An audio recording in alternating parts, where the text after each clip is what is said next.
Hello दोस्तों, कैसे हैं आप लोग। हमारी आज की कहानी का नाम है आलस। सुबह का समय था। आंगन में धूप हल्की हल्की उतर रही थी। घर के बाकी लोग अभी अभी उठे थे, मगर सरोज तो भोर में ही जाग गई थी। रात भर बच्चा कभी दूध पीने के लिए तो कभी रोने के लिए उठता रहा और सरोज ने ही गोद में लेकर उसे सुलाया। शरीर थका हुआ था, आंखें नींद से बोझिल थी, मगर घर की जिम्मेदारियां उसे चैन से सोने कहाँ देती। सासू माँ ने सुबह होते ही आवाज लगाई, सरोज उठी कि नहीं, दूध उबाल ले, नहीं तो फिर देर हो जाएगी, राजेश को दफ्तर जाना है। सरोज ने आंखें मलते हुए धीरे धीरे उठना चाहा। जैसे ही कदम बढ़ाया, अचानक सिर चकराने लगा। दीवार का सहारा लेकर वह खड़ी तो हो गई, पर दिल में एक हुक उठी, हे भगवान, शरीर इतना कमजोर क्यों हो गया है। अभी तो सिर्फ 15 दिन हुए हैं। डिलीवरी का दर्द अभी भी उसके शरीर में जड़े जमाए बैठा था। पेट के टाँकों में खिंचाव महसूस होता, पीठ में दर्द रहता। डॉक्टर ने साफ कहा था कम से कम 6 हफ्ते आराम चाहिए, लेकिन यहाँ कौन समझता। रसोई में पहुंचकर उसने गैस जलाई। बच्चे की किलकारी सुनाई दी। उसने जल्दी जल्दी दूध उबाला, चाय बनाई, नाश्ते की तैयारी की, मगर काम करते करते अचानक आंखों के आगे अंधेरा छाने लगा। उसने थाली पकड़कर खुद को संभाला और दीवार से टिक गई। मन ही मन सोचा, काश कोई कह देता, सरोज तू बैठ जा, मैं कर लेती हूँ। पर यह काश उसके लिए हमेशा काश ही रह जाता। नाश्ता बनाकर जैसे जैसे मेज पर रखा, सास ने आते ही टोका, अरे रोटी इतनी मोटी क्यों बेल दी, और दाल का छौंक कहाँ है। सरोज ने धीमे सुर में कहा, माँ जी, बच्चा रो रहा था तो सोचा बाद में कर दूंगी। सास ने भौहें चढ़ाते हुए ताना मारा, हाँ हाँ, तुम्हें तो हमेशा बहाने चाहिए। अभी अभी नई नई माँ बनी हो तो बच्चा तुम्हारे सिर चढ़ा रहेगा। हमारे जमाने में तो 3-3 बच्चे होते थे, फिर भी सब काम संभाल लेते थे। सरोज चुप रही। उसके पास ना ताकत थी ना जवाब। काम खत्म करके जब अपने कमरे में आई और बच्चे को दूध पिलाते हुए बिस्तर पर लेटी, तो आंखें अपने आप बंद होने लगीं। तभी सास की आवाज़ गूंजी, अरे सरोज, यह क्या, तूने फिर से कुकर में से दाल अलग नहीं रखी, सब गड़बड़ कर देती है। उसने आंखें भींच ली, आंसू पलकों से झरने लगे। मन ने कहा, मेरा अपराध क्या है, माँ बनने का या बहू होने का। दोपहर का समय था।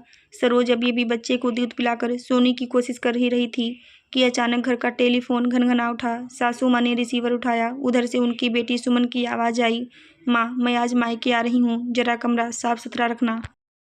इतना सुनते ही सास का चेहरा खिल उठा। उनके सुर में अचानक उत्साह छलकने लगा, अरे वाह बेटा, तू आ रही है, बहुत अच्छा किया, आजा, तेरा घर है, बस आराम से आ। फोन रखते ही सास की आवाज़ तेज हो गई, सरोज सुनती है, जरा जल्दी कर, सब सहेज ले, सुमन आ रही है, उसके लिए मिठाई बनाना, उसके कमरे में साफ बिस्तर लगाना और बर्तन चमका देना, कहीं उसे शिकायत का मौका ना मिले। सरोज ने थके सुर में कहा, माँ जी, अभी तो बच्चा दूध पीकर सोया है, अगर मैं रसोई में जाऊंगी तो। सास ने बीच में ही रोक दिया, अरे बच्चे तो हर घर में होते हैं, काम के बीच संभाले जाते हैं, तेरा तो बस बहाना होता है। हमारी बेटी आ रही है, जरा अच्छा स्वागत होना चाहिए। सरोज ने मन में सोचकर हामी भर दी। उसने बच्चे को धीरे से बगल में लिटाया और फिर रसोई की ओर बढ़ गई। शाम ढलने से पहले ही सुमन घर आ गई। रंग बिरंगे कपड़े, हाथों में छनकती चूड़ियाँ और चेहरे पर बनावटी मुस्कान लिए वह दरवाजे पर खड़ी थी। माँ, उसने आते ही सास को गले लगाया। सास ने भी खुश होकर कहा, आजा बेटी, तेरा घर है, बड़ी रौनक हो गई। सुमन ने चारों तरफ नजर दौड़ाई। रसोई का दरवाजा आधा खुला था, जहां सरोज थके हुए हाथों से आटा गूंथ रही थी। माथे पर पसीना था और चेहरे पर थकान। सुमन ने तिरछी नजर से देखा और माँ से कहा, माँ, यह कैसी बहू लाई हुआ आपने। घर की हालत तो अस्त व्यस्त है, बर्तन सही से नहीं रखे, दाल में भी छौंक नहीं है, भाभी तो बड़ी आराम तलब निकली। सरोज ने यह सब सुना मगर चुप रही। उसके दिल पर चोट जरूर लगी, पर जवाब देने की हिम्मत ना थी। सास ने बेटी के ताने सुनकर तुरंत उसकी हाँ में हाँ मिलाई, हाँ बेटा, तेरा कहा सही है, इसे कितनी बार समझाया, लेकिन यह सुनती ही नहीं। हमें भी चिंता है। सरोज ने सिर झुका लिया, क्या यह मेरा भी घर है या मैं सिर्फ दूसरों के लिए बोझ हूँ। उसके मन में सवाल उमड़ा। रात का खाना बनते बनते देर हो गई। सुमन खाने की मेज पर बैठी और बोली, माँ, खाना अच्छा है, लेकिन थोड़ी मिठाई हो जाती तो और मज़ा आ जाता।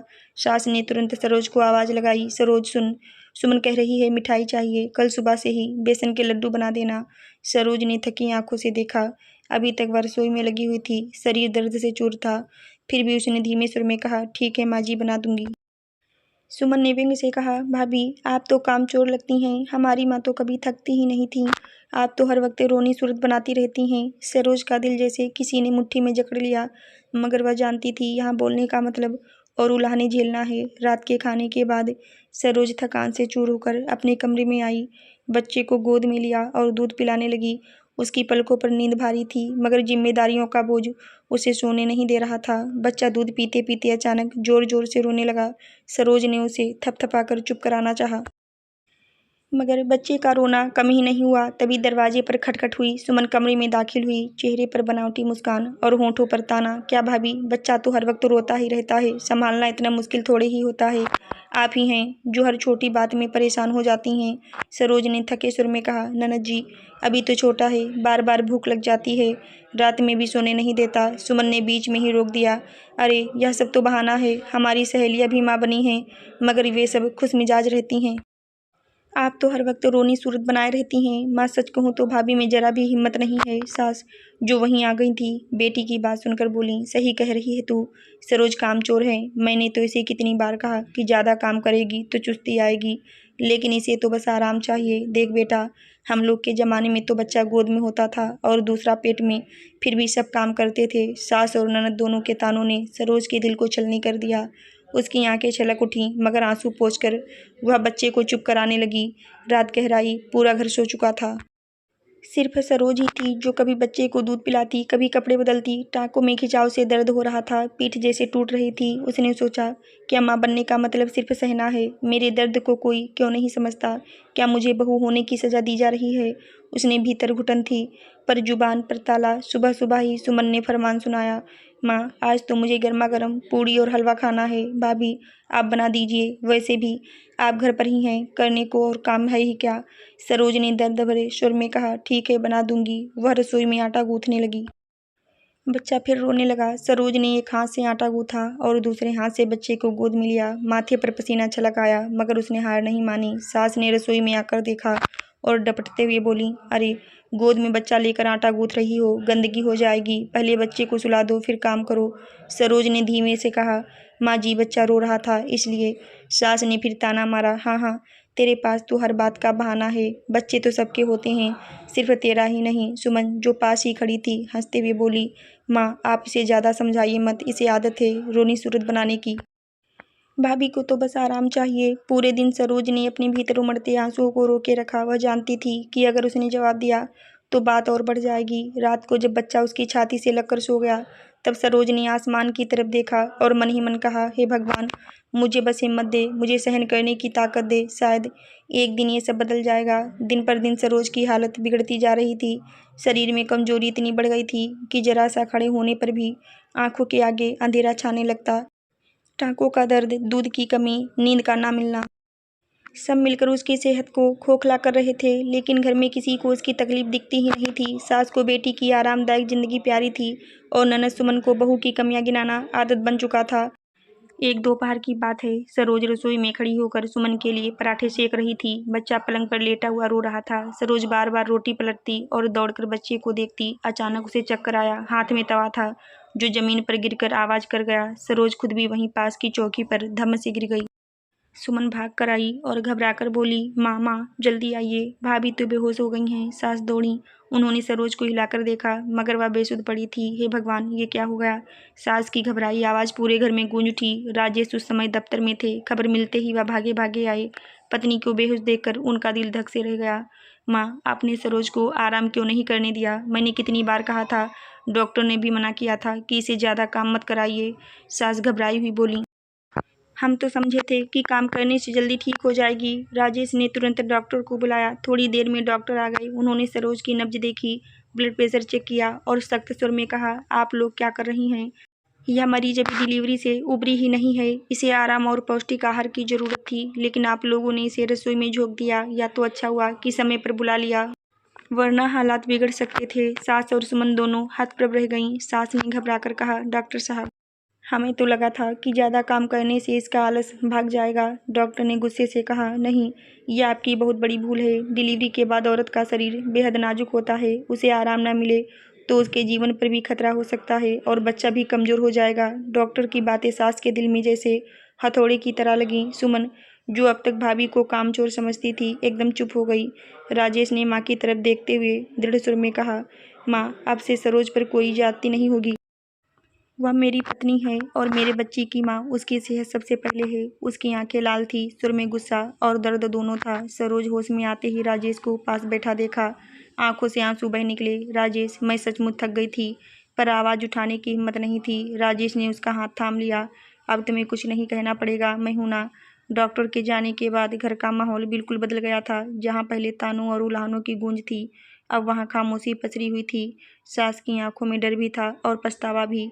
रात को जब सब सो चुके थे, सास सरोज के कमरे में आई। सरोज बच्चे को दूध पिला रही थी। सास ने पहली बार उसे बिना ताने के नरम स्वर में पुकारा, सरोज। सरोज ने चौंक कर देखा। उसने सोचा कि शायद फिर कोई काम बताने आई होंगी, मगर सास के चेहरे पर थकान और आंखों में नमी थी। बेटा, हमें माफ़ कर दे, हमने तुझ पर बहुत जुल्म किए। हमें लगा था कि ज़्यादा काम करेगी तो जल्दी ठीक हो जाएगी, पर हमसे बड़ी भूल हो गई। सरोज की आंखें नम हो गईं। इतने दिनों बाद पहली बार सास ने उसे बेटा कहा था। उसने धीमे सुर में कहा, माँ जी, मैं भी चाहती थी कि आपको शिकायत का मौका ना मिले, पर मेरा शरीर साथ नहीं दे रहा था। सास ने गहरी सांस ली और बच्चे को देखते हुए बोली, यह सिर्फ तेरा नहीं, हमारा भी है। अब से तू आराम करेगी, घर का काम मैं और सुमन देखेंगे। अगले दिन सुबह सुमन खुद सरोज के कमरे में आई। हाथ में दूध का गिलास था। उसने मुस्कुराकर कहा, भाभी, यह पी लीजिए, मैंने खुद गर्म किया है। सरोज हैरान रह गई। कल तक वही सुमन उसे कामचोर कहती थी, आज हाथ में दूध लेकर खड़ी थी। सुमन ने धीमे सुर में कहा, भाभी, मुझे माफ़ कर दीजिए, मैं आपकी तकलीफ समझ ही नहीं पाई। मुझे लगा आप नाटक कर रही हैं, लेकिन कल जब आपको बेहोश होकर गिरते देखा तब समझ आया कि माँ बनने के बाद औरत कितना कुछ सहती है। सरोज ने हल्की मुस्कान दी और कहा, कोई बात नहीं सुमन जी, अब सब ठीक हो जाएगा। राजेश भी अब और सतर्क हो गया। उसने दफ्तर से जल्दी आना शुरू कर दिया। रात में बच्चे को खुद गोद में उठाकर सुलाने लगा ताकि सरोज को थोड़ी नींद मिल सके। एक रात जब बच्चा बहुत देर तक रोया, राजेश ने उसे गोद में लिया और कमरे में टहलते हुए बोला, सो जा बेटा, तेरी माँ बहुत थक गई है, उसे आराम करना है। सरोज तकिए पर सिर टिकाकर यह दृश्य देख रही थी। उसकी आंखों से आंसू बह निकले, मगर यह आंसू दर्द के नहीं थे, बल्कि राहत और अपनापन महसूस करने के थे। धीरे धीरे घर का माहौल बदलने लगा। अब सास कहती, सरोज, तू बस बच्चे को देख, बाकी काम मैं और सुमन कर लेंगे। सुमन रसोई में खुद काम करने लगी। कभी सरोज के लिए खिचड़ी बनाती, कभी उसके लिए दूध में हल्दी डालकर लाती। घर का वही आंगन जो पहले तानों से गूंजता था, अब वहाँ अपनापन और देखभाल की खुशबू फैलने लगी। अब घर की सुबह पहले जैसी नहीं रही। सरोज पर काम का बोझ नहीं था। सास जल्दी उठकर खुद रसोई में लग जाती और सुमन उनकी मदद करती। सरोज अपने कमरे से बच्चे को गोद में लिए खिड़की से बाहर देखती और सोचती, क्या यही घर वही है जहाँ मुझे हर वक्त ताने सुनने पड़ते थे? क्या सच में इंसान समय के साथ बदल सकता है? राजेश उसे प्यार से डांटते हुए कहते, तुम्हें अब बस बच्चे और अपनी सेहत की चिंता करनी है, बाकी सब मैं संभाल लूँगा। एक दिन सास सरोज के पास आकर बैठी, बच्चे को गोद में लेते हुए बोली, बेटा, मुझे एहसास हो गया है कि बहू भी बेटी जैसी ही होती है। मैंने अपनी बेटी के लिए तो सोचा, लेकिन तू भी तो किसी की बेटी है, मुझे तुझे भी वही प्यार देना चाहिए था। सरोज की आंखों में आंसू झर पड़े। उसने सिर झुकाकर कहा, माँ जी, आप ही मेरा सहारा हैं। अगर आपका प्यार मिलेगा तो मेरे लिए यही सबसे बड़ी दवा होगी। सास ने उसे गले लगा लिया। उस पल में दोनों के बीच की दीवार जैसे टूट गई। सुमन, जो पहले हर वक्त भाभी को कामचोर कहती थी, अब उसकी मदद करने लगी। जब भी बच्चा रोता, वह दौड़कर गोद में उठा लेती। आशा करती हूँ दोस्तों आपको हमारी कहानी ज़रूर अच्छी लगी होगी। कहानी अच्छी लगी हो तो मेरे चैनल को लाइक शेयर सब्सक्राइब ज़रूर करें। फिर मिलते हैं दोस्तों अगली कहानी में। तब तक के लिए धन्यवाद।